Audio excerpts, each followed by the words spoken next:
नमो भगवते वासुदेवाय।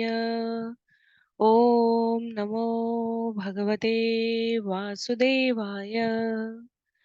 ओम नमो भगवते वासुदेवाय। हरे कृष्णा। सभी भक्तों को सादर प्रणाम। श्रीमद् भागवतम महापुराण सत्रों की इन श्रृंखला में सभी भक्तों का स्वागत है। हम सभी आज यहाँ सत्र 424 424 में 18,000 श्लोकों वाले श्रीमद् भागवतम महापुराण को अंतर्राष्ट्रीय कृष्ण भावनामृत संघ के संस्थापक आचार्य कृष्ण कृपा मूर्ति श्री श्रीमद् अभय चरणारविंद भक्ति वेदांत स्वामी श्रील प्रभुपाद की पुस्तकों के माध्यम से भक्तों के संग श्रवण और पठन करने का प्रयास कर रहे हैं। जैसा कि सत्रों का प्रारूप है, वर्तमान विषय वस्तु का संक्षिप्त अवलोकन, तत्पश्चात मंगलाचरण और उसके बाद एक एक श्लोक का वाचन और अनुवाद करते हुए श्रील प्रभुपाद के तात्पर्य के प्रकाश में हम सभी विषय को मनन करने का प्रयत्न करेंगे। वर्तमान विषय वस्तु के संदर्भ में देखें तो स्कंद 8 अध्याय 20 जिसका नाम है बलि महाराज द्वारा ब्रह्मांड समर्पण, जिसमें 34 श्लोक है, उसके आज भाग 2 में हम सभी श्लोक संख्या 12 से विषय को आगे श्रवण करेंगे। इस अध्याय की समाप्ति के पश्चात स्कंद 8 से श्रवण किए गए समस्त श्लोकों की संख्या 769 769 हो जाएगी और पूरे श्रीमद् भागवतम से अब तक के कुल श्लोकों की संख्या 7090 7090 हो जाएगी। तो श्लोकों की संख्या हमें ये संकेत करते हैं कि हम इस यात्रा में अभी तक कहाँ तक पहुंचे हैं, कितने अग्रसरित हैं। विषय वस्तु की बात करें तो स्कंद 8 विभिन्न मनवंतरों में भगवान की गतिविधियों का उल्लेख करता है, जिसमें गजेंद्र मोक्ष की कथा हमने श्रवण की, जिसमें समुद्र मंथन की कथा हमने श्रवण की। समुद्र मंथन के पश्चात पुनः असुर प्रमुख मार्गदर्शन देने वाले गुरु शुक्राचार्य द्वारा असुरों के अधिपति बलि महाराज को शक्ति सामर्थ्य से सज्जित करके देवताओं पर विजय प्राप्त करने के लिए भेजा गया है और बलि महाराज इसमें सफल भी होते हैं। माता अदिति द्वारा देवताओं को पुनः इंद्रपुरी में स्थान दिलाने के लिए पयोव्रत करवाने का संस्तुतिकरण कश्यप मुनि द्वारा उन पूछे जाने पर करने के उपरांत भगवान उपस्थित होते हैं और उन्होंने माता अदिति और कश्यप मुनि के यहाँ वामन देव के रूप में प्रकट होकर देवताओं की सहायता करने का माता अदिति को आश्वासन दिया है। इस क्रम में वामन देव उस यज्ञशाला में पहुंचे हैं जहां बलि महाराज यज्ञ करने के लिए उपस्थित हैं और वामन देव के रूप में 3 पग भूमि की याचना करते हैं। बलि महाराज को शुक्राचार्य द्वारा सावधान किया जा रहा है कि ये और कोई नहीं स्वयं विष्णु है और बलि महाराज कहते हैं जीवन का अंतिम लक्ष्य प्रयोजन तो भगवान की प्रसन्नता है, क्योंकि बलि महाराज की शिक्षा दीक्षा उनके पितामह प्रहलाद महाराज के संरक्षण में हुई है। प्रहलाद महाराज के पुत्र विरोचन के पुत्र बलि महाराज हैं और इसलिए बलि महाराज को भक्ति के सार गर्भित सत्य बिंदु पूरे महत्व के साथ पता है। बलि महाराज शुक्राचार्य को उत्तर देते हैं कि वैसे गुरु के वचनों की उपेक्षा करना शास्त्र में सम्मत नहीं है, पर ऐसे स्थान पर जहां गुरु भगवान से विमुख करे, गुरु के वचनों की अवज्ञा करने में कोई दोष नहीं है। तो आरंभ करेंगे आज का सत्र हम सभी। उससे पहले मंगलाचरण करते हैं और तब एक एक श्लोक का वाचन करते हुए इस विषय को आगे श्रवण करेंगे। किस प्रकार बलि महाराज ने गुरु शुक्राचार्य के वचनों को सम्यक मान न देकर व्यवहारिक रूप से इसे उचित ठहराते हुए आध्यात्मिक प्रगति के लिए इसलिए आवश्यक बताते हुए वामन देव को संपूर्ण ब्रह्मांड समर्पित किया है। जिनके पास पुस्तक है, मेरा अनुरोध रहेगा कि आप पुस्तकों का प्रयोग करें। अन्य सभी की सुविधा के लिए मैं स्क्रीन यहाँ श्लोकों को प्रस्तुत भी करूंगी। नारायणं नमस्कृत्य नरं चैव नरोत्तमं देवीं सरस्वतीं व्यासं ततो जयमुदीरयेत्। शृण्वतां स्वकथा कृष्ण पुण्यश्रवणकीर्तन यद्यन्तस्तो यभद्राणि विदुनोति सुयत्स्यताम्। नष्टप्रायेष्व भद्रेषु नित्यं भागवत सेवया भगवत्युत्तमश्लोके भक्तिर्भवति नैष्ठिकी। ॐ अज्ञानतिमिरान्धस्य ज्ञानाञ्जनशलाकया चक्षुन्मीलितं येन तस्मै श्रीगुरुवे नमः। मूकं करोति वाचालं पङ्गुं लङ्घयते गिरिं यत्कृपातमहं वन्दे परमानन्दमाधवम्। वाञ्छाकल्पतरुभ्यश्च कृपा सिन्धुभ्य एव च पतितानां पावनेभ्यो वैष्णवेभ्यो नमो नमः। जय श्री कृष्ण चैतन्य प्रभु नित्यानंद श्री अद्वैत गदाधर श्रीवासादि गौर भक्त वृंद। हरे कृष्ण कृष्ण कृष्ण हरे हरे, हरे राम राम राम हरे हरे। हरे कृष्ण कृष्ण कृष्ण हरे हरे, हरे राम राम राम हरे हरे। हरे कृष्णा कृष्ण कृष्ण हरे हरे, हरे राम राम राम हरे हरे। हरे कृष्णा। पुनः सभी को सादर प्रणाम। सत्र 424 424 में हम सभी आज स्कंधाठ अध्याय 20 श्लोक संख्या 12 से बलि महाराज द्वारा ब्रह्मांड समर्पण करने के विषय को श्रवण करेंगे। यद्यपि असो अधर्मेण मां बध्नीयात् अनागसं तथापि एनं न हिंसिष्ये भीतं ब्रह्म तनुं रिपुम्। यद्यपि वे साक्षात विष्णु हैं, किंतु भयवश उन्होंने मेरे पास भिक्षा मांगने आने के लिए ब्राह्मण का वेश धारण कर रखा है। ऐसी परिस्थिति में जब उन्होंने ब्राह्मण रूप धारण कर रखा है, तो वे चाहे अधर्म द्वारा मुझे बंदी बनाते हैं या मेरा वध भी कर देते हैं, तब भी मैं उनसे बदला नहीं लूंगा, यद्यपि वे मेरे शत्रु हैं। जहाँ अध्याय समाप्त हुआ था पिछला, वहां पर शुक्राचार्य ने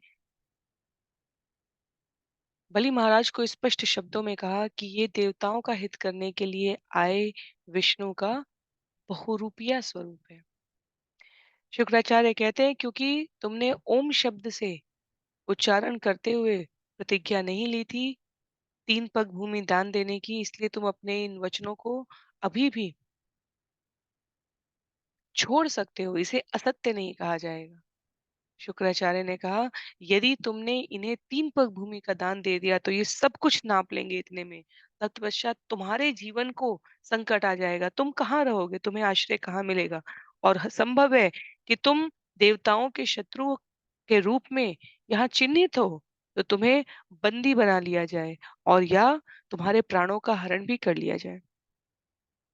शुक्राचार्य की अपने शिष्य के लिए, शुक्राचार्य की भौतिक आसक्ति को बनाए रखने के लिए, शुक्राचार्य की असुरों को सामर्थ्यशाली बनाए रखने की, ये सभी आकांक्षाओं को पूरा करता हुआ सत्य लगा। इसमें कोई सांसारिक दृष्टि से गलत बात नहीं है जो शुक्राचार्य ने कही, पर बलि महाराज भक्त हैं, वो आध्यात्म की दृष्टि से इसे अनुचित मान। इसीलिए जहाँ ये अध्याय आरंभ हुआ, वहां स्पष्ट रूप से बलि महाराज ने कहा कि यदि भगवान स्वयं मांगने के लिए आ गए हैं, तो मुझे अपने आप को बड़भागी अहेतुकी की कृपा माननी चाहिए अपने वंश की, क्योंकि बलि महाराज को वामन देव ने बहुत ही सुंदर शब्दों में उनके कुल की वंश की प्रशंसा करते हुए कहा कि तुम्हारे वंश में ऐसा कोई नहीं रहा जिसने कभी ब्राह्मणों को मान न दिया हो। तुम्हारे वंश में भक्ति को सही अर्थ में साधने वाले लोग रहे हैं। विरोचन के पुत्र में या प्रहलाद के प्रपौत्र के रूप में तुम दोनों ही प्रकार से सार्थक हो। हमने श्रवण किया कि बलि महाराज पर प्रत्यक्ष रूप से भगवान की कृपा का कोई अन्य कारण नहीं था सिवाय इसके कि बलि महाराज पर भक्त की कृपा हो चुकी थी। प्रहलाद महाराज के प्रत्यक्ष संरक्षण में थे बलि महाराज।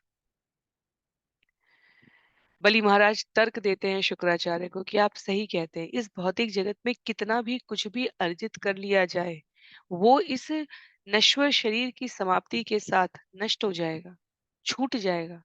पर यदि यश और कीर्ति इकट्ठी की जाए, तो शरीर रूप से कोई कितने भी अल्प समय के लिए जीवित रहे, यश कीर्ति के माध्यम से वो लाखों लाख वर्षों तक जीवित रहता है। भगवान की योजना में स्वयं को प्रस्तुत करते हुए बलि महाराज ने कहा कि यदि भगवान किस रूप में है, उस रूप में भी अपने आप को प्रस्तुत न करके प्रत्यक्ष विष्णु के रूप में आकर कहते, तो भी मेरे पास उनकी प्रार्थना को अस्वीकार करने के लिए कुछ नहीं था। पर यहाँ पर भगवान अपने भक्त के साथ हास परिहास के लिए ब्राह्मण ब्रह्मचारी के रूप में 3 पग भूमि की केवल मांग करने के लिए आए हैं, न देने जैसा इसमें कुछ भी नहीं है। बोली महाराज कहते हैं कि शास्त्र के वचनों के अनुसार मैं धर्म का पालन कर रहा हूँ, और इसमें यदि मुझे किसी प्रकार का हानि भी, जैसा कि आप संकेत कर रहे हैं, दृष्टिगोचर होता है, तो वो इस भौतिक जगत के संदर्भ में आनी रहेगी। यदि शास्त्र के वचनों की माने तो भगवान को याचना करने की आवश्यकता नहीं है, और भगवान याचना करने आए हैं, तो ये उनकी योजना में सहायक बनने से ज्यादा शुभकारी और कुछ भी नहीं हो सकता। कहते हैं श्लोक संख्या 13 में, ईश वा उत्तम श्लोको न जिहासति यद्यश हत्वा मैनाम हरेद्युद्धे शयित निहतो मया। यदि यह ब्राह्मण वास्तव में भगवान विष्णु है, जिसकी पूजा वैदिक स्तुतियों द्वारा की जाती है, तो वह अपने सर्वव्यापक यश को कभी नहीं छोड़ेगा। वह या तो मेरे द्वारा मारा जाकर लेट जाएगा, या युद्ध में मेरा वध कर देगा। आगे बलि शुक्राचार्य की भाषा में उन्हें स्पष्ट कर रहे हैं, यदि ये वास्तव में वही विष्णु है जिनका वेद यशोगान गाते हैं, जिनको नेति नेति कह के इस जीवन के परम लक्ष्य के रूप में कहा जाता है, जो पूरी सृष्टि का नियंता कहा गया है, तो वे अपने सर्वव्यापक यश को कभी नहीं छोड़ेंगे। अर्थात जो भगवान की ओर एक कदम बढ़ाता है, भगवान उसकी ओर कई हजार कदम बढ़ाने के लिए तत्पर हैं। जो भगवान को पत्रम पुष्पम फलम तोयम यो में भक्त्या प्रेक्षति, जो भगवान को श्रद्धा पूर्वक कुछ भी, चाहे पत्ती कंद मूल फल भी देगा, उसको भी भगवान सदैव स्मरण रख के कृतज्ञता अनुभव करते हैं। वो विष्णु यदि मेरे सामने खड़े हैं, तो निश्चित रूप से वो अपने यश को नहीं छोड़ सकते। अर्थात वो भक्त के साथ इस आदान प्रदान की विश्व विदित महिमा को नहीं त्यागेंगे। यदि वो मुझसे 3 पग भूमि मांग के और मेरे द्वारा दिए जाने पर पूरा ब्रह्मांड, पूरा संसार, पूरा जगत भी नाप लेंगे, तो भी उनके द्वारा कुछ न कुछ ऐसी कृपा का बिंदु मेरे ऊपर अवश्य न्योछावर किया जाएगा, जिससे दिग दिगांत तक उनके इस कृत्य से उनकी महिमा में और विस्तार ही होगा। शब्द प्रयोग किया है, सर्वव्यापक यश को कभी नहीं छोड़ेंगे। तो जब कहते हैं बलि महाराज वह या तो मेरे द्वारा मार मारा जाकर लेट जाएगा, या युद्ध में मेरा वध कर देगा, तब श्रील प्रभुपाद उसको तात्पर्य में व्यक्त करते हुए कहते हैं कि बलि महाराज के कहने का आशय है कि या तो विष्णु मेरे हृदय में आकर निवास करने लगेंगे, या मेरे द्वारा हारे जाने में उनको कोई आपत्ति नहीं होगी, क्योंकि भगवान तो सदैव कहते हैं, भक्त कहता है, हे हरिहर मैं हार के आया, और भगवान कहते हैं, मैं तो भक्तों से सदैव ही पराजित हूँ, तो किसी की इसमें हानि नहीं होगी, ऐसा आश्वस्त करते हैं बलि महाराज शुक्राचार्य द्वारा दिखाए जा रहे आसन्न संकट के बारे में। श्लोक संख्या 14 में सुखदेव गोस्वामी कहते हैं, श्री शुकुवाच एवं श्रद्धितं शिष्यम् एवम् अश्रद्धितं शिष्यम् अनादेशकरं गुरु शशाप देव प्रहीत सत्यसंधम मनस्विनम्। श्री सुखदेव गोस्वामी ने आगे कहा, तत्पश्चात भगवान से प्रेरित होकर गुरु शुक्राचार्य ने अपने उच्च शिष्य बलि महाराज को शाप दे दिया, जो इतने उदार एवं सत्यनिष्ठ थे कि अपने गुरु के आदेशों को मानने की बजाय उनकी आज्ञा का उल्लंघन करना चाह रहे थे। तो सुखदेव गोस्वामी आगे संकेत देते हैं कि कथा कुछ इस प्रकार जाती है कि इससे पहले कि विष्णु रूप में वामन देव बलि महाराज को, जैसा कि शुक्राचार्य आशंका व्यक्त कर रहे थे, वैसी कोई हानि पहुंचा पाए, उससे पहले स्वयं शुक्राचार्य ने बलि महाराज को श्राप दे दिया। और सामान्यतया कुसंग का, दुष्प्रवृत्ति वाले जीवों का यही स्वभाव होता है। वो सामने वाले व्यक्ति को उसकी हानि ना हो, इस ओर जागृत करने के पीछे वास्तव में स्वयं के हित के बारे में अधिक सजग होते हैं। जब शुक्राचार्य को ये ज्ञात हो गया, आचार्य कहते हैं कि बलि महाराज अब उनके वचनों का कोई मान नहीं करने वाले हैं और परिणाम शुक्राचार्य को विदित था कि इससे ये अपने राज्य श्री को खो देंगे। तो शुक्राचार्य को अपनी स्थिति के संबंध में मेरे वचनों का पालन नहीं कर रहे हो, तो यहाँ पर अहंकार के इस द्वंद में शुक्राचार्य ने सबसे पहले, इससे पहले कि भगवान प्रतीकात्मक रूप से बलि महाराज की कुछ हानि करें, उनसे कुछ छीने, शुक्राचार्य स्वयं ही उन्हें श्राप दे देते हैं। तो आचार्य कहते हैं यहाँ पर, क्योंकि शुक्राचार्य के हृदय में भक्ति नहीं है, क्योंकि वो अपने शरीर रूप में जिस उत्तरदायित्व का वहन वहन करना है उसकी ओर प्रेरित है, वो बलि महाराज को प्रोत्साहित ना कर सके कि विष्णु को सर्वस्व देने में उनका हित है, और उल्टा उन्होंने अपने भक्त शिष्य को शाप देकर दंडित करना चाहा। तो क्या कहते हैं श्लोक संख्या 15 में, दृढ़ं पण्डितमानिज्ञ स्तब्धोऽसि यस्मत् उपेक्षया मतः शासन् अतिगो यः त्वम् अचिराद्भ्रश्यसे श्रिय। दृढं पण्डितमान्यज्ञ स्तब्ध असि यस्मदुपेक्षया मत्शासन् अतिगह्य त्वम् अचिराद्भ्रश्यसे श्रिय। यद्यपि तुम्हें कोई ज्ञान नहीं है, फिर भी तुम तथाकथित विद्वान पुरुष बन गए हो और इतने धृष्ट होकर तुम मेरे आदेश का उल्लंघन करने का दुस्साहस कर रहे हो। मेरी आज्ञा का उल्लंघन करने के कारण तुम शीघ्र ही सारे ऐश्वर्य से विहीन हो जाओगे।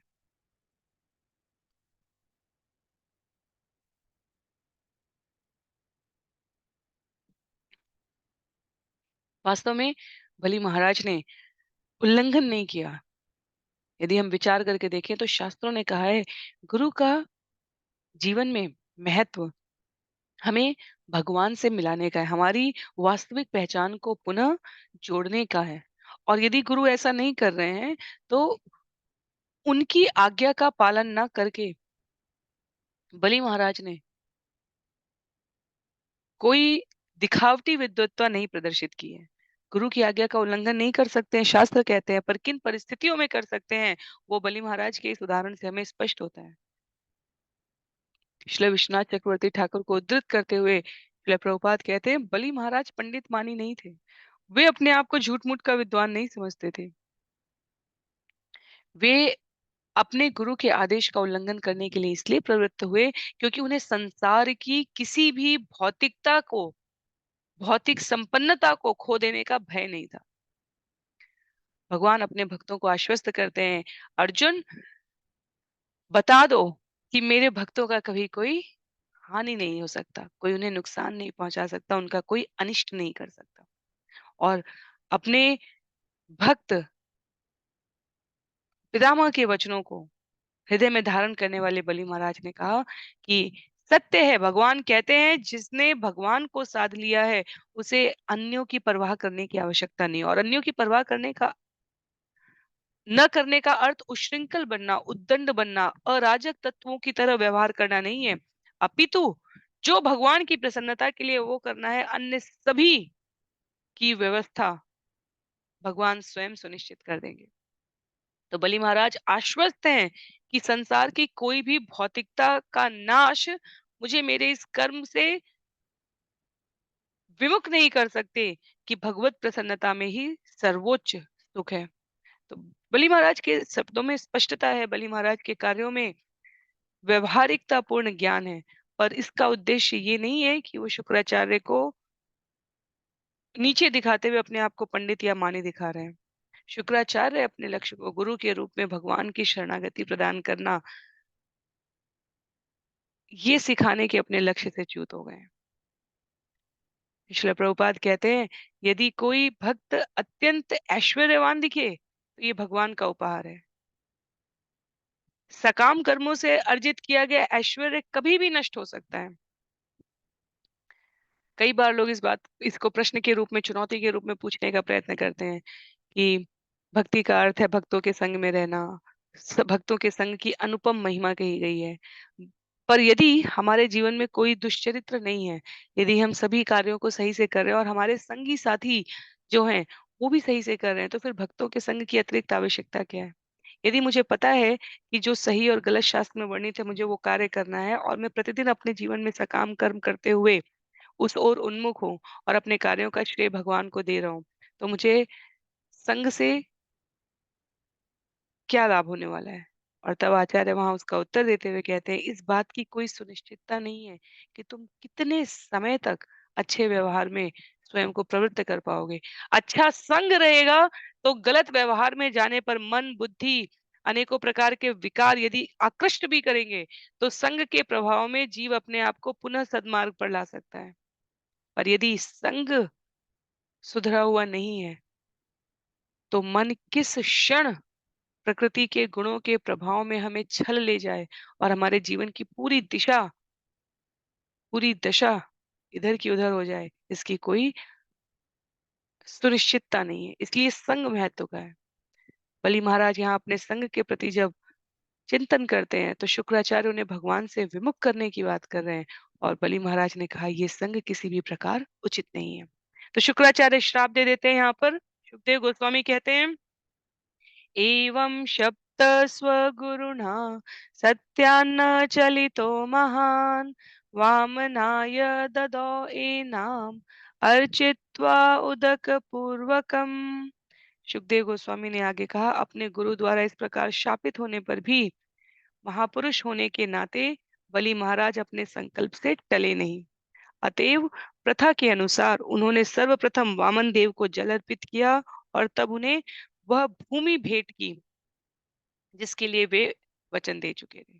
तो इस प्रकार सुखदेव गोस्वामी कहते हैं शुक्राचार्य मुनि को अपने वचनों से आश्वस्त करते हुए बलि महाराज आगे बढ़े। उन्होंने जल के द्वारा संकल्प लेकर वो भूमि भेंट की जिसके लिए वो वचन दिए। तो अब आगे वर्णन आरंभ होता है। उसके लिए श्लोक संख्या 17 में इस प्रक्रिया में कहा गया है विंध्यावली तदागत्य पत्नी जालक मालिनी आनिन्ये कलशम हेमम अवने जनी अपामृतम। बलि महाराज की पत्नी विंध्यावली जो गले में मोतियों की माला पहनी थी वहां पर तुरंत आई और भगवान के चरण कमलों को धोकर उनकी पूजा करने के निमित्त अपने साथ पानी से भरा सोने का एक बड़ा जलपात्र लेती आई। तो ये विनम्रता है, ये शिष्टता है और ये सभ्यता रही है सनातन की।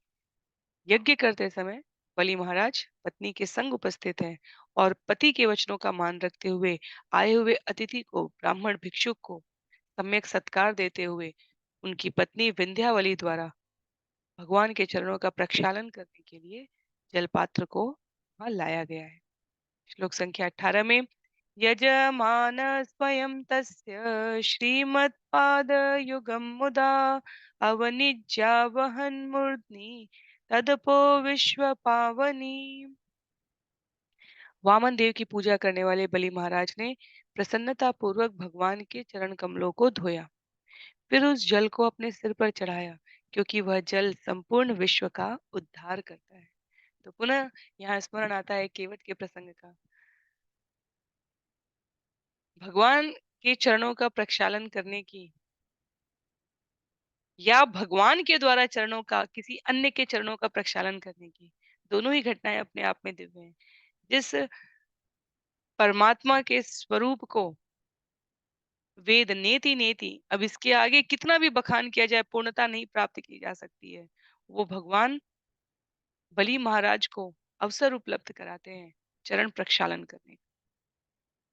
उस जल को केवट ने भी अपने सिर पर धारण किया, उस जल को बलि महाराज यहाँ अपने शीश पर धारण करते हैं क्योंकि वो जल सभी का सभी प्रकार से उद्धार करने वाला मंगल करने वाला इतने सौभाग्य पर बलि महाराज की इतने इतने राक्षसों में इतने असुरों में बलि महाराज का प्रसंग इसीलिए इतना अद्भुत हो जाता है। जहां देवताओं से शत्रुता है, जहां देवताओं के हितैषी विष्णु को अपना शत्रु समझने का भाव है, उस असुर गुरु की उपस्थिति में बलि महाराज द्वारा भगवान के चरण प्रक्षालन किए गए हैं।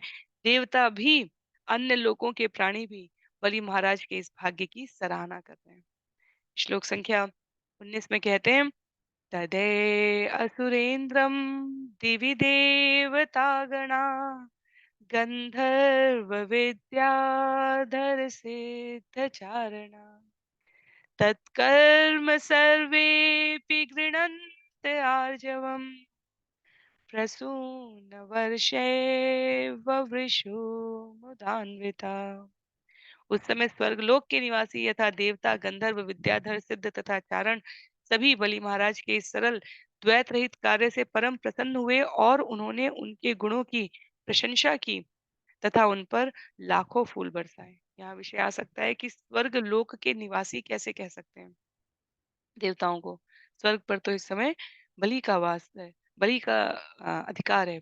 वास्तव में समझने की बात ये होती है कि ये क्षणिक अवसर होते हैं जब देवता इस प्रकार स्वर्ग से च्युत होते हैं, पर देवताओं का वास्तविक निवास स्थान तो स्वर्ग लोक है, इसलिए यहाँ पर इस अर्थ में कहा गया है। ऐसे ही एक साधक का, एक भक्त का प्रश्न था, सुंदर प्रश्न था वो, कि जब समुद्र मंथन की कथा में माता लक्ष्मी और भगवान के विवाह का प्रसंग आया है, उससे पहले जब भगवान उपस्थित हुए हैं वहां पर, तो कहा गया है कि कौस्तुभ मणि, सुंदर अलंकारिक वर्णन है वहां पर उस श्लोक में, और उसमें कहा गया है कि भगवान माता लक्ष्मी के साथ वहां उपस्थित हुए थे। तो दुविधा हमें इस बात की हो जाती है कि यदि माता लक्ष्मी के साथ उपस्थित थे, तो समुद्र से जो निकली माता लक्ष्मी, उनके साथ विवाह करने की क्या आवश्यकता थी? भगवान एक रूप में अनेकानेक स्वरूपों को धारण करके विभिन्न क्रियाओं को संपादित कर रहे हैं। माता लक्ष्मी भगवान की शक्ति स्वरूपिणी है। जिस क्षण भगवान ने वहां दर्शन दिया था, वहां माता लक्ष्मी के संग उपस्थित होकर दर्शन किया। माता लक्ष्मी सदा सर्वदा भगवान के साथ है। ऐसा नहीं है कि जब समुद्र मंथन में माता लक्ष्मी उपस्थित हुई है तब वो भगवान के संग आई हैं। उससे पहले भगवान विष्णु के रूप में, नारायण के रूप में अलग से रह रहे थे। जैसे माता-पिता के विवाह के उपरांत संतान होती है और तत्पश्चात संतान माता-पिता के विभिन्न अवसरों को, 25वीं वैवाहिक वर्षगांठ को, 30वीं को, 40वीं को मनाती है और उसमें माल्यार्पण के द्वारा वैवाहिक संबंधों की पुनरावृत्ति सी करती हुई प्रक्रिया को कार्यक्रम के द्वारा, संतानों द्वारा आयोजित किया जाता है। इसका अर्थ ये नहीं है कि पत्नी पहले से नहीं थी। अगर वापस से माल्यार्पण हो रहा है और सुंदर आयोजन है, उसी क्रम में माता लक्ष्मी के उद्भव को समझना चाहिए हमें। वो सदा सर्वदा भगवान की शक्ति स्वरूपणा संगिनी है। वहां उपस्थित होने का अभिप्राय इस अर्थ में कहा गया कि समुद्र सभी प्रकार के ऐश्वर्य का आगार था, तो एक रूप में माता लक्ष्मी समुद्र को पिता बनने का सौभाग्य देते हुए वहां पर उपस्थित होते हैं। तो मणिमाणिक के उस देर में भगवान के साथ उन्होंने विवाह करके अपनी संतानों को, क्योंकि सभी भगवान की संतान है, उनको सुख का अनुभव दिया है। तो इसमें बहुत अधिक परेशान होने की आवश्यकता नहीं है। यहाँ पर मैंने इसको इसलिए स्पष्ट किया क्योंकि देवताओं को स्वर्गलोक का निवासी कहा जा रहा है और अभी हमने श्रवण किया है कि ये सब कुछ हो ही इसलिए रहा है क्योंकि देवता स्वर्ग से पदच्युत हो गए। तो ये क्षणिक स्थिति है। सदैव देवताओं के निवास के रूप में स्वर्ग का ही नाम लिया जाता है। नरक में कभी नहीं देवता निवास कर रहे हैं। और किंचित कारणों से भगवान की लीला योजना के अंतर्गत यदि कभी-कभी देवताओं को स्वर्गलोक का त्याग भी करना पड़ता है, तो वो भगवत लीला में कोई न कोई समायोजित किए जाने वाली गतिविधि संचालित हो रही है, इसलिए ऐसा होता है। चाहे वो वृत्रासुर के साथ हो, चाहे यहाँ बलि महाराज के साथ हो, या इससे पहले हिरण्याक्ष या हिरण्यकशिपु ने ऐसा करने का प्रयत्न किया हो। तो भगवान के चरण कमलों की सेवा जब बलि करते हैं, तो उनकी अचल श्रद्धा और भक्ति को देखकर समस्त निवासी विभिन्न लोगों के उनके इस कार्य की प्रशंसा कर रहे हैं। इतना सौभाग्य हमने देखा है, कई बार देवता याचना करते हैं, भगवान प्रत्यक्ष दर्शन भी नहीं देते हैं। यहाँ बलि के समक्ष भगवान अपने चरण को उपस्थित करते हैं। ये अत्यंत सौभाग्य की बात है। श्लोक संख्या 20 में कहते हैं, नेदुर्मुहुः दुन्दुभय सहस्रो नेतुर्मुहुदुन्दुभय सहस्रशो गन्धर्व किं पुरुष किन्नरा जगु मनस्विनो नेन कृतं सुदुष्करम् विद्वान् अदात्यत्र रिपवे जगत्त्रयम्। गंधर्वों किम पुरुषों तथा किन्नरों ने पुनः पुनः हजारों दुंदुभियां बजाई और परम प्रसन्न होकर गाना शुरू किया। बलि महाराज कितने महान पुरुष हैं और उन्होंने कितना कठिन कार्य संपन्न किया है। यद्यपि वे जानते थे कि भगवान विष्णु अपने शत्रुओं के पक्ष में है, तो भी उन्होंने भगवान को दान में संपूर्ण तीनों लोक दे दिए। तो भगवान यहाँ भक्त की महिमा बढ़ा रहे हैं, भक्त अपने व्यवहार से भगवान का मान बढ़ा रहा है। बलि महाराज ने अपने गुरु शुक्राचार्य की उपस्थिति में भगवान विष्णु का सम्मान करके भगवान की सर्वव्यापकता को पुनः स्थापित किया। जैसे कहा जाता है कि अपने राज्य में तो, अपने घर में तो एक कमजोर प्राणी भी सशक्त कहा जाता है, पर शत्रु के राज्य में, शत्रु के पक्ष में, शत्रु की उपस्थिति में रहकर अपने आप को निर्भय घोषित कर देना, अपने आप को समस्त द्वंद्वों और चिंताओं से मुक्त प्रस्तुत करना, ये साधारण काम नहीं है। तो इस प्रकार श्लोक संख्या 14 से लेकर 20 तक उल्लिखित है कि किस प्रकार बलि महाराज ने भगवान को यथोचित सत्कार देते हुए उनके वचनों को, अपने वचनों को पूरा किया है। श्लोक संख्या 21 से लेकर 34 तक अब भगवान वामन देव की उस महिमा का उल्लेख है जिसमें उन्होंने 2 कदमों में सब कुछ नाप लिया। 3 पग भूमि की बात नहीं है, 2 कदमों में सब कुछ नाप लिया है। क्या है? तद्वामनं रूपमवर्धतद्भुतं हरे अनन्तस्य गुणत्रयात्मकम् भूखं दिशो द्वयोर्विवरापयोदय तिर्यक् मृदेवा ऋषयो यथासत।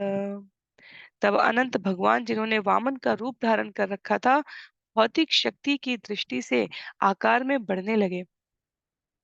यहाँ तक कि ब्रह्मांड की सारी वस्तुएं, जिनमें पृथ्वी, अन्य लोक, आकाश, दिशाएं, ब्रह्मांड के विभिन्न छिद्र, समुद्र, पक्षी, पशु, मनुष्य, देवता तथा ऋषिगण सम्मिलित थे, उनके शरीर के भीतर समा गए। तो जो अभी तक वामन दिख रहे थे, वामन करता थे, छोटे आकार के दिख रहे थे, उन्होंने अब भौतिक दृष्टि की शक्ति में इस प्रकार अपने आकार में वृद्धि की कि ब्रह्मांड की जितनी वस्तुएं हो सकती हैं, वो सब उनके शरीर के भीतर उपस्थित हो गई थी। तो बलि महाराज वास्तव में वामन देव को दान देना चाह रहे थे, पर भगवान ने अपने शरीर का पहले विस्तार किया, ये स्पष्ट करने के लिए कि वास्तव में ब्रह्मांड की प्रत्येक वस्तु तो पहले से ही भगवान के शरीर में समाहित है। भगवान से विलग तो कुछ भी नहीं है। तो भगवान को वास्तव में कोई कुछ भी नहीं दे सकता, क्योंकि भगवान सर्वथा सभी प्रकार से पूर्ण है। तो इससे पहले कि बलि महाराज के द्वारा दिए गए वर के शब्दों को केवल अपनी भौतिक बुद्धि से समझते हुए किसी को इस बात की शंका हो कि वास्तव में भगवान ने याचना की और बलि ने उन्हें दान दिया, भगवान ने अपने स्वरूप का विस्तार करके स्पष्ट कर दिया, कौन मुझे क्या दे सकता है। इसलिए भगवान आत्मतुष्ट सच्चिदानंद स्वभूत स्वराट अभिज्ञ कहे गए हैं, उनसे परे कुछ भी नहीं है। तो अपने स्वरूप का विस्तार करते हुए उन्होंने सब कुछ अपने भीतर समाहित करता हुआ सा दिखाया। जैसे कई बार बहुत ही व्यावहारिक सा उदाहरण है और हम सभी आसानी से इसे समझ सकते हैं। जब हम अ, गंगा नदी में स्नान कर रहे होते हैं, पुण्य नदियों में, तो हम जल से उन्हीं का वही जल, नदी का जल उठाकर और नदी को ही समर्पित कर रहे होते हैं। तो हम क्या दे सकते हैं? पर अंजलि में गंगा जल भरकर बार-बार वापस करते हैं, अर्पित करते हैं माता गंगा को। तो श्रील प्रभुपाद इसका उदाहरण देते हुए कहते हैं कि वास्तव में गंगा से एक अंजलि जल ले लेने से गंगा का जल कम नहीं होता और वही जल वापस उनको समर्पित कर देने से उनके जल में कोई वृद्धि भी नहीं होती है। पर ऐसा करने से जीव अपने भाव को शुद्ध करता है।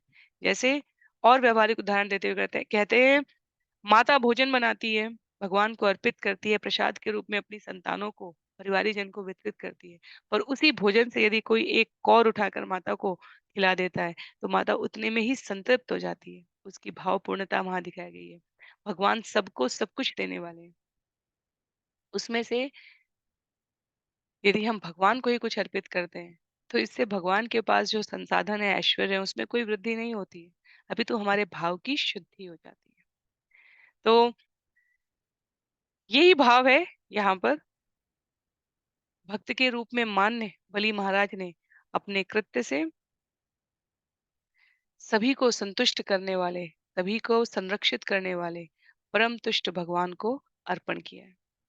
तो जब भगवान को केंद्र में रखकर व्यवहार किया जाता है, तो वास्तव में उस क्षण जीव अपने आप में भगवान के साथ इस संबंध को साध कर किसी भी प्रकार के अभाव से मुक्त हो जाता है।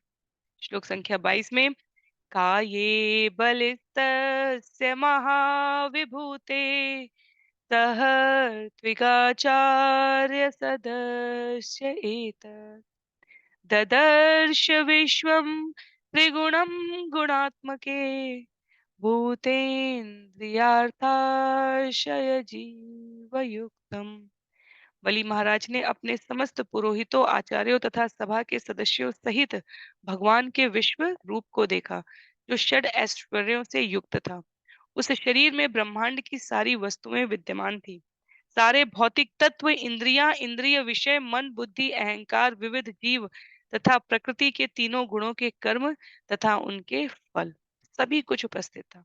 तो ना केवल बलि महाराज ने, अपितु बलि महाराज के संसर्ग में रहने के कारण आचार्य सभा के सदस्य, समस्त पुरोहित जो वहां उपस्थित हैं, उन्होंने षड ऐश्वर्यों से युक्त भगवान के विश्व रूप को देखा है। विश्व रूप की महिमा बहुत ही अ, अनुपम है अपने आप में।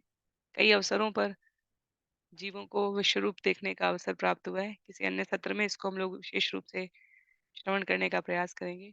दुर्योधन ने भी विश्व रूप देखा है, अर्जुन ने भी विश्व रूप देखा है, बलि महाराज यहाँ विश्व रूप देख रहे हैं। उस विश्व रूप में ब्रह्मांड की सारी वस्तुएं विद्यमान है।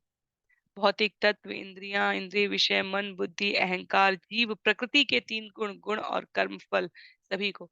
तो ना केवल स्थूल रूप में ब्रह्मांड को समाहित किए हुए भगवान के दर्शन करते हैं वहां बलि अपने पुरोहितों और सभासदों के संग, अपितु सूक्ष्म स्तर के दर्शन को, जो सर्वत्र व्याप्त होते हुए भी चर्म चक्षुओं से दृश्यमान नहीं होता, उसको भी वहां पर बलि महाराज सबके संग दर्शन कर रहे हैं। तो वास्तव में एक भक्त अपने पूरे कुल को तार देता है, अपने पूरे संग को साध देता है। बलि महाराज इसके उदाहरण है। उनके ऊपर हुई कृपा दृष्टि से भगवत कृपा की ऐसी वृष्टि हुई है कि उसमें सभी कुल के लोग तर गए हैं। क्या देखते हैं बलि महाराज? रसामचष्टांघ्रितले पाद्यो महिम महीधान पुरुषस्य जगन्यो रसा रसामचष्टांघ्रितले यत् पादयो महिम महिध्रान् पुरुषस्य जङ्गयो पततृणज्जानुरिवेश्वमूर्ते पूर्वो गणं मारुतमिन्द्रसेना। तो कई बार शब्दों को मैं इसलिए दोबारा उच्चारित करने का प्रयास करती हूँ, किसी को कठिन नहीं लगना चाहिए कि संस्कृत कठिन है। आप शब्दों को शिला प्रभुपाद यहाँ पर देख सकते हैं, तोड़ के भी प्रस्तुत करते हैं। यदि यहाँ जुड़े रहने पर उनमें क्लिष्टता लगे, तो यहाँ से आप उनको विक्षेद स्वर में समझ सकते हैं। तत्पश्चात राजा इंद्र के आसन पर आसीन बलि महाराज ने अधोलोकों को यथा रसातल को भगवान के विराट रूप के पांव के तलवों पर देखा। उन्होंने भगवान के पांवों पर पृथ्वी को, पिंडलियों पर सारे पर्वतों को, घुटनों पर विविध पक्षियों को तथा जांघों पर वायु के विभिन्न प्रकारों को देखा। भगवान का वो स्वरूप जो स्कंद 2 में ब्रह्मा जी नारद मुनि को बताते हैं, भगवान का वो स्वरूप जो नारद मुनि प्राचीन बरहिषत को बताते हैं, भगवान का वो दिव्य स्वरूप जिसे ज्ञानी अपने ध्यान में सामान्य मनुष्य भी समझ जाएं, इसके लिए विद्वत जनों द्वारा विराट रूप में प्रस्तुत किया गया है। विराट रूप भगवान का कोई अवतार नहीं है। विराट रूप भगवान को समझने की एक अभिव्यक्ति है। अवतार के रूप में तो भगवान सदैव साकार स्वरूप धारण करके आते हैं, लीला करते हैं। यहाँ ब्रह्मांड प्रकृति के प्रत्येक कण को, सूक्ष्म हो या स्थूल हो, पर्वत हो या झरने हो, अपने शरीर में धारण करा के, उपस्थित करा के आश्वस्त करते हैं जीवों को कि मुझसे इतर, मुझसे विलग, मुझसे परे कुछ भी नहीं है। ये सारा दर्शन प्राप्त हो रहा है। आगे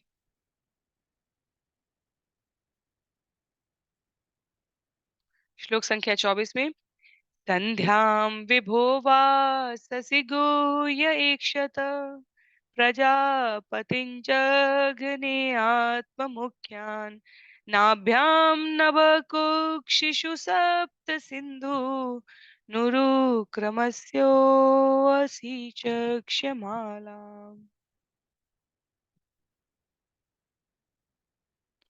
बलि महाराज ने अद्भुत कार्य करने वाले भगवान के वस्त्रों के नीचे संध्या देखी। उनके गुप्तांगों में प्रजापतियों को देखा और उनके कटी प्रदेश के गोल भाग में उन्होंने अपने को तथा अपने विश्वस्त पार्षदों को देखा। उन्होंने भगवान की नाभि में आकाश, कमर में सातों समुद्र तथा उनके वक्षस्थल में तारों के सारे समूह देखे। तो स्वरूपमान भगवान विश्व परिदृश्य के सभी तथ्यों को, जिन्हें हम श्रवण करते हैं, सत्यता पूर्वक यहाँ दर्शन करा रहे हैं। आगे श्लोक संख्या 25, 26, 27, 28 और 29 एक साथ इन 5 श्लोकों के द्वारा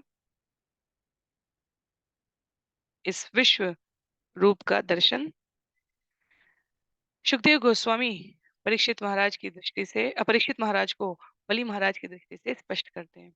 हृदयंग धर्मम तनयो मुरारे ऋतं च सत्यं च मनस्यथेन्दुम् श्रियं च वक्षस्यरविन्दहस्तां कठे कण्ठे च सामानि समस्तरेफान् इन्द्रप्रधानानमरां भुजेषु तत्कर्णयोककुबोध्योश्च मूर्ध्नि केशेषु मेघाश्वसनं नासिकायाम् अक्षोश्च सूर्यं वदने च वह्निम् वाण्यां च सन्दान् शिरसे जलेशं भ्रुवो निषेधं च विधिं च पक्ष्मसु अहश्च रात्रिं च परस्य पुंसो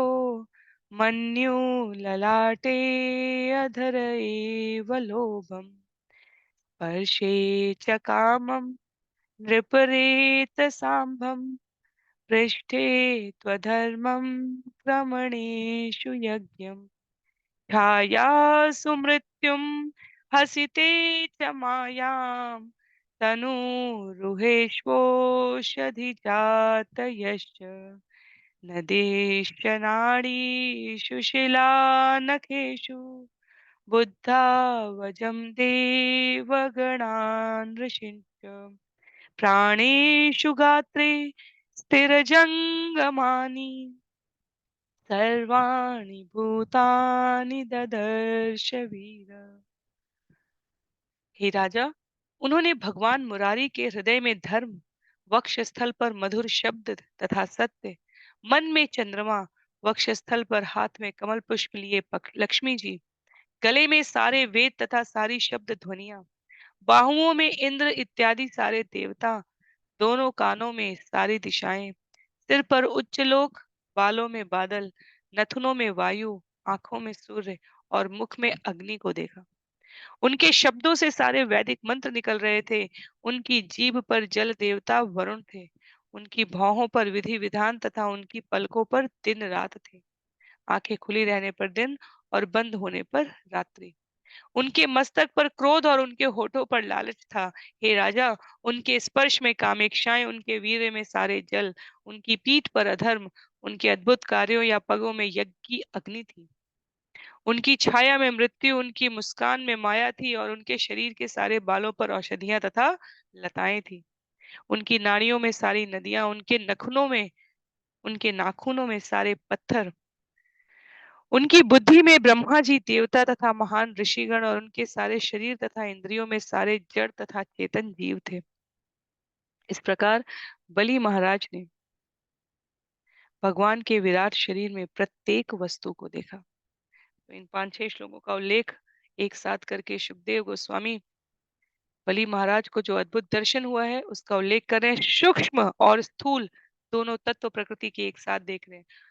बलि महाराज को मन भी दिखाई देता है और बलि महाराज को स्पर्श में कामेक्षाएं भी दिखाई देती है।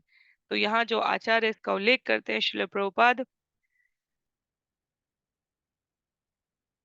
इन वर्णन को अंगों उपांगों में उपस्थित इन तत्वों को अनेक स्थान पर पहले भी इसी श्रीमद् भागवतम के सत्र में वर्णित कर चुके हैं, पर बलि महाराज की भाषा में पुनः जीव की पुनरावृत्ति हो सके, सुखदेव गोस्वामी परीक्षित महाराज को जो सुना रहे हैं वो एक एक अंग हम यहाँ पर 2 बार देखते हैं। एक बार इंद्रियों में सारे इंद्र आदि, बाहुओं में इंद्र आदि सारे देवता बताए गए हैं और नीचे उनकी बुद्धि में ब्रह्मा जी, देवता तथा महान ऋषिगण पुनः बताए गए हैं। तो फिर यहाँ पर हमें भ्रमित होने की आवश्यकता नहीं है। बाहुओं में इंद्र इत्यादि सारे देवताओं को कहने का आशय आशय यहाँ पर इस अर्थ में कहा गया है, सरकार बाहुओं से कार्य, प्रशासनिक कार्य के संदर्भ में व्यक्त करते हुए कहा गया है। सबकी उत्पत्ति प्रशासनिक अधिकारियों के रूप में भगवान की योजना में कार्य करने के लिए है और वो भगवान के बाहुओं द्वारा संचालित हो रही है। बुद्धि में ब्रह्मा जी और सारे देवता कहने का आशय, पहले प्रथम जीव ब्रह्मा आते हैं, उसके पश्चात अन्यों की उत्पत्ति हुई है, इसलिए उनके बुद्धि, वहां जब बाहु कहा गया तो वो स्थूल तत्व कहा गया, जब बुद्धि कही गई है तो वो सूक्ष्म तत्व कहा गया है। इसलिए पुनः यहाँ पर देवताओं की उपस्थिति को प्रस्तुत किया गया है। तो ये भ्रमित होने की आवश्यकता नहीं है कि किसी अंग और उपांग का कहीं और कुछ और भी वर्णन हो सकता है। यहाँ किसी और अंग से किसी और उपस्थिति को कहा गया है। वास्तव में भगवान का शरीर दिव्य है। भगवान को खाने के लिए मुख की आवश्यकता नहीं है। वो नेत्रों के दृष्टिपात से भी भाव स्वीकार करते हैं। जब हम भगवान के समक्ष भोग की थाली रखते हैं तो क्या वास्तव में प्रत्यक्ष रूप से जिसने भी भगवान को वास्तव में उस थाली से खाते हुए देखा होगा वो अतिशय बड़भागी है। कई भक्तों के नाम आते हैं, उदाहरण आते हैं कि भगवान वास्तव में खाते थे। जैसे जगन्नाथपुरी में कर्माबाई की खिचड़ी कही जाती है। अपने पूरे जीवन काल में एक छोटी कन्या से लेकर अपनी वृद्धावस्था तक, शरीर त्यागने तक, कर्माबाई भगवान को जो खिचड़ी भोग में विग्रह के सामने रखती थी, भगवान प्रत्यक्ष रूप से उसे खाते थे। तो ये कल्पनाओं की बात नहीं है, ये भाव की बात है। जीव का अंतिम लक्ष्य और उद्देश्य भगवान की प्रत्यक्ष रूप से सार्थक सेवा करना ही होता है। पर सामान्य दिनचर्या में जब हम अपने भाव की शुद्धि कर रहे हैं, भक्ति और साधना के इस क्रम में जब हम भगवान के समक्ष भोग की थाली रखते हैं और उसके पश्चात उसे उठाते हैं, तो भगवान को क्या वास्तव में मुख की आवश्यकता लगती है खाने के लिए? हम भोग रखते ही इसलिए है कि भगवान आंखों के दृष्टिपात से उसको स्वीकार कर लें। तो भगवान को कान से भगवान बोल सकते हैं, आंख से भगवान खा सकते हैं, भगवान नासिका से सुन सकते हैं और मुंह से भगवान देख सकते हैं। तो भगवान के लिए ये अंग उपांग उतने महत्व के नहीं है जितने जीव के लिए इन वर्णन को श्रवण करके ये समझना कि भगवान सर्वव्यापक है और उनके लिए कुछ भी दुष्प्राप्य नहीं है। वो किसी भी अंगोपांग से किसी भी क्रिया का संपादन कर सकते हैं। श्लोक संख्या 30 में आगे, सर्वात्मनीदं भुवनं निरीक्ष्य सर्वे सुराकर्ष्मलमापुरङ्ग सुदर्शनं चक्रमसह्यतेजो धनुश्च शाङ्गं तनयेत्नुघोषम्। हे राजा, जब महाराज बलि के समस्त असुर अनुयायियों ने भगवान के विराट रूप को देखा,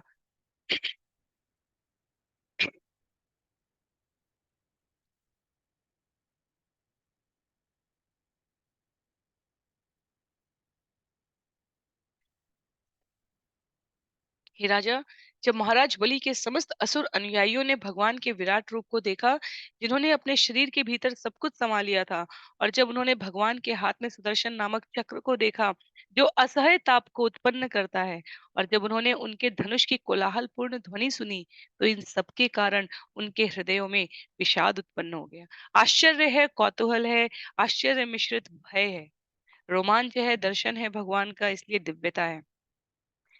जिस रूप में भगवान को जो देखना चाहता है, भगवान उसके साथ उसी रूप के भाव का आदान प्रदान करते हैं।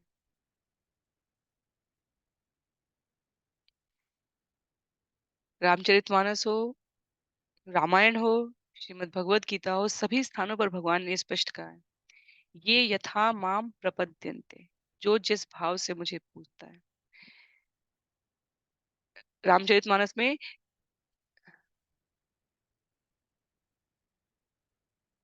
ते ही देखे जेहि दे ही जनाई, जानत तुम्हें तुम्हें हो जाई।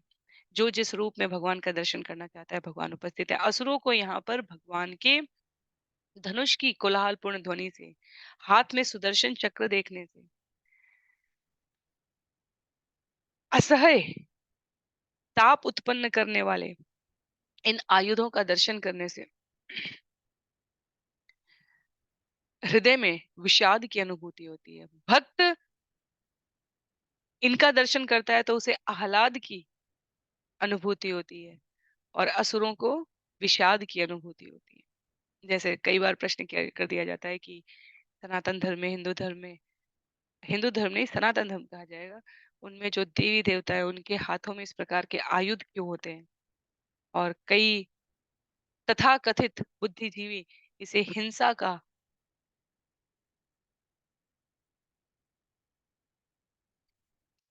स्वरूप देने वाले असत्यपूर्ण प्रलाप करते हैं वास्तव में, कि देवी देवताओं ने हाथों में इस प्रकार से आयुधों को क्यों धारण किया है। किसी भी सामाजिक व्यवस्था को सुचारू रूप से चलाए रखने के लिए यदि प्रशासन के हाथ में नियंत्रित करने के साधन उपस्थित हैं, तो जनता सामान्यतया शांति प्रिय तरीके से अपना जीवन संचालित कर सकती है। देवी देवता भगवान के प्रशासनिक अधिकारी हैं।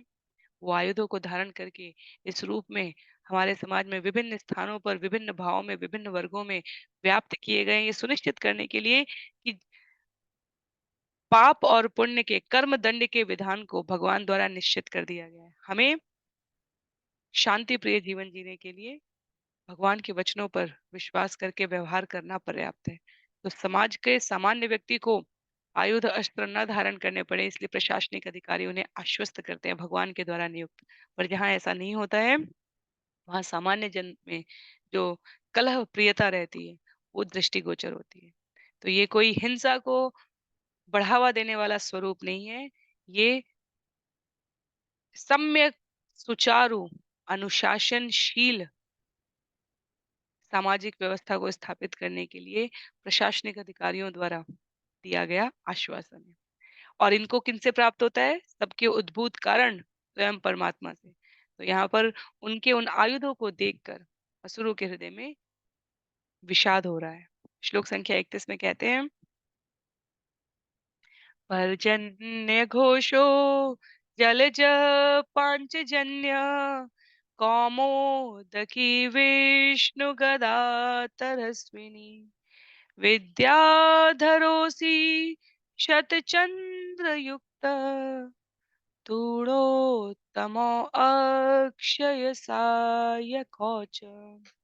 बादल की सी ध्वनि करने वाला भगवान का पांचजन्य नामक शंख, अत्यंत वेगवान कौमोदकी नामक गदा, विद्याधर नामक तलवार, सैकड़ों चंद्रमा जैसे चिन्हों से अलंकृत ढाल एवं तरकसों में सर्वश्रेष्ठ अक्षय सायक, ये सभी भगवान की स्तुति करने के लिए एक साथ प्रकट हुए हैं। तो जैसे राम कथा में हम श्रवण करते हैं, कई बार विषय को सम्यक सही स्रोत से न श्रवण करने के कारण अम, असत्य संभाषण भी कर दिया जाता है। पर कथा को उसके मूल रूप में यदि हम देखें, राम कथा के प्रसंग में भगवान को शिव जी द्वारा जो जनक महाराज की वंशावली में धनुष प्रदान किया गया था, उसको उठाकर प्रत्यंचा चढ़ाकर साधने की भी आवश्यकता न पड़ी माता सीता को प्राप्त करने के लिए स्वयंवर में। वर्णन आता है भगवान के स्पर्श मात्र से धनुष 2 टुकड़ों में बँट के भगवान के चरणों में आ गए। तो आयुध जिन्हें भगवान धारण करेंगे, क्या वो इतने दिव्य नहीं है कि उन्हें भगवान की प्रकृति पता हो? यहाँ पर आयुधों ने, चाहे वो शंख हो, चाहे गदा हो, चाहे तलवार हो, चाहे सैकड़ों शुभ चिन्हों से अलंकृत ढाल हो या स्वयं अक्षय सायक तर्कस के लिए कहा गया है, ये सभी भगवान की उपस्थिति को देखकर उनकी स्तुति के लिए प्रस्तुत हो गए। तो इस प्रकार से ना केवल इस जगत के ऐश्वर्य अपितु जगदीश द्वारा धारण किए जाने वाले अलंकार भी भगवान की वंदना कर रहे हैं। श्लोक संख्या 32 और 33 में उल्लिखित है, सुनंद मुख्या उपतस्थु ईशम पार्षद मुख्या सह लोकपाला स्फुरत् किरीटांगदमीन कुंडला श्रीवत्सरत्नोत्तममेखलाम्बरे मधुव्रतस्रग्वनमालयावृतो रराज राजन् भगवान् उरुक्रम क्षितिं पदैकेन बलैर्विचक्रमे नभ शरीरेण दिशश्च बाहुभिः। सुनंद तथा अन्य प्रमुख पार्षदों के साथ साथ विभिन्न लोकों के प्रधान देवों ने भगवान की स्तुति की, जो चमकीला मुकुट, बाजूबंद तथा चमकदार मकराकृत कुंडल पहने हुए थे। भगवान के वक्षस्थल पर श्रीवत्स नामक बालों का गुच्छा और दिव्य कौस्तुभ मणि थे। वे पीत वस्त्र पहने थे जिसके ऊपर कमर की पेटी बंधी थी। वे फूलों की माला से सज्जित थे जिसके चारों ओर भौरे मंडरा रहे थे। हे राजा, इस प्रकार अपने आप को प्रकट करते हुए अद्भुत कार्यकलापों वाले भगवान ने अपने एक पग से संपूर्ण पृथ्वी को, अपने शरीर से आकाश को और अपनी भुजाओं से समस्त दिशाओं को ढक लिया। तो ये दिव्यता है भगवान की। सुंदर सुसज्जित भगवान,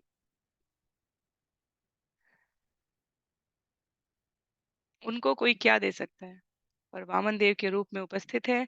बलि महाराज द्वारा 3 पग की याचना की गई है और द्वारा बलि महाराज से उन्होंने याचना की है और बलि महाराज द्वारा स्वीकृति देने पर जब भगवान वामन देव ने स्वरूप विस्तार किया तो आकाश को घेर लिया। प्रश्न हो सकता है कि विषय तो 3 पग भूमि देने की बात थी, तो आकाश को क्यों घेर लिया? इस प्रसंग में श्रील जीव गोस्वामी का उद्धरण देते हुए श्रील प्रभुपाद कहते हैं, पग के अंतर्गत ऊपर तथा नीचे का सारा क्षेत्र सम्मिलित रहता है। जब कोई खड़ा होता है तो वह निश्चित रूप से आकाश का कुछ भाग और अपने पगों के नीचे भूमि की कुछ मात्रा घेरता ही है। जब हमने क्षितिजल, पावक, गगन, समीरा इन पांचों तत्वों को स्कंद 2 में श्रवण किया था, वहां भी बताया गया था पृथ्वी, जल, वायु, अग्नि, आकाश, इनके उद्भव के क्रम में प्रत्येक में दूसरे का कुछ अंश उपस्थित है। रूप, रस, गंध, स्पर्श, जब इनको हम आकाश, अग्नि, वायु, जल की सूक्ष्म अभिव्यक्ति के रूप में देखते हैं, तब वहां पर भी एक से दूसरे की उत्पत्ति, जैसे पृथ्वी में रस और गंध जो वायु तत्व है वो सम्मिलित है, अन्यथा हमें पृथ्वी से उत्पन्न होने वाले पदार्थों में इस रस और गंध की अनुभूति नहीं हो सकती।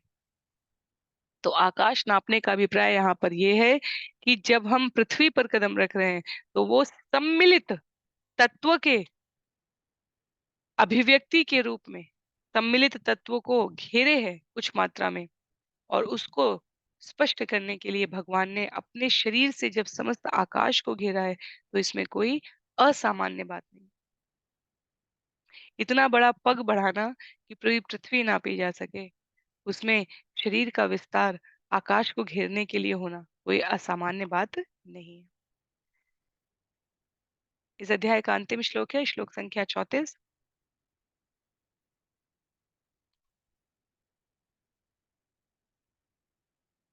पदम द्वितीयं क्रमतस्त्रिविष्टपम् न वे तृतीयाय तदीयमण्वपि उरु क्रमस्याङ्घ्रियोपरि उपरि यथो महर्जनाभ्याम तपस परम गत।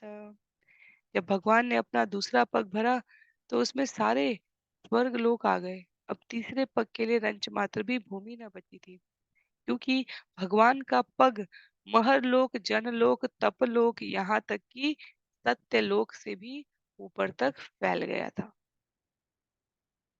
तो भगवान के पग में सभी लोग समाहित हो गए। श्री प्रभुपाद कहते हैं, जब भगवान का पग इतनी ऊंचाई तक लोकों में गया तो निश्चित रूप से उनके नाखून ब्रह्मांड के आवरण में घुस गए। और ये जो ब्रह्मांड है ये 5 तत्वों से आच्छादित है। भूमि, अग्नि, जल, वायु, थम, आकाश। और जब हमने श्रवण किया था तो हमें पता है कि प्रत्येक सतह पिछली सतह से, ब्रह्मांड की इन परतों में प्रत्येक सतह पिछली सतह से 10 गुना अधिक मोटी होती है। तो भगवान के नाखून इन सभी सतहों को भेद कर निकल गए। और गंगा अवतरण की एक कथा में ये भी कहा जाता है कि ब्रह्मलोक में उन नाखून ने जो छोटा सा छेद किया है, उससे गंगा का पानी छन कर इस जगत में आया है। तो आगे ये कथा चलती रहेगी। ये प्रसंग सुखदेव गोस्वामी द्वारा महाराज परीक्षित को आगे के अवतारों में आगे के अध्यायों में, क्षमा कीजिए, स्पष्ट किया जाता रहेगा। यहाँ पर अभी के लिए ये अध्याय समाप्त हो रहा है। अध्याय 21, जिसका नाम है भगवान द्वारा बलि महाराज को बंदी बनाया जाना। तो इसी बात को, जिसे शुक्राचार्य ने पहले आगाह किया था, चेतावनी दी थी, वो किस प्रकार से भगवान पूरा करेंगे। और उसमें भी भक्त और भगवान दोनों की महिमा इतने सुंदर और रोचक तरीके से वर्णित की गई है। तो अगले सत्र में हम उसे सुनने का प्रयास करेंगे। यहाँ आज के लिए सत्र समाप्त हो रहा है, जहाँ भगवान ने एक पग में समस्त लोगों को नापते हुए दूसरे पग में स्वर्ग जैसे लोक, तो स्वर्ग लोक एक इंद्र लोक हो गया, उसके अतिरिक्त चंद्र लोक, वरुण लोक, जितने स्वर्ग लोक हैं के समान ऐश्वर्यशाली देवताओं के निवास स्थान है, वो सब भगवान ने दूसरे पग में नाप लिए है। तो 2 पग में सब कुछ नापने के पश्चात अब तीसरा पग रखने का स्थान नहीं बचा है। और वहां से उस स्थान को प्राप्त करने की जो महिमा का वर्णन है, वो अध्याय 21 में आरंभ होगा, जिसे हम लोग अगले सत्र में श्रवण करेंगे। आज के लिए सत्र को यहीं पर समाप्त करते हैं। श्रील प्रभुपाद की जय, श्रील गुरुदेव की जय, अनंत कोटि वैष्णव वृंद की जय, श्रीमद् भागवतम महापुराण की जय। हरे कृष्ण।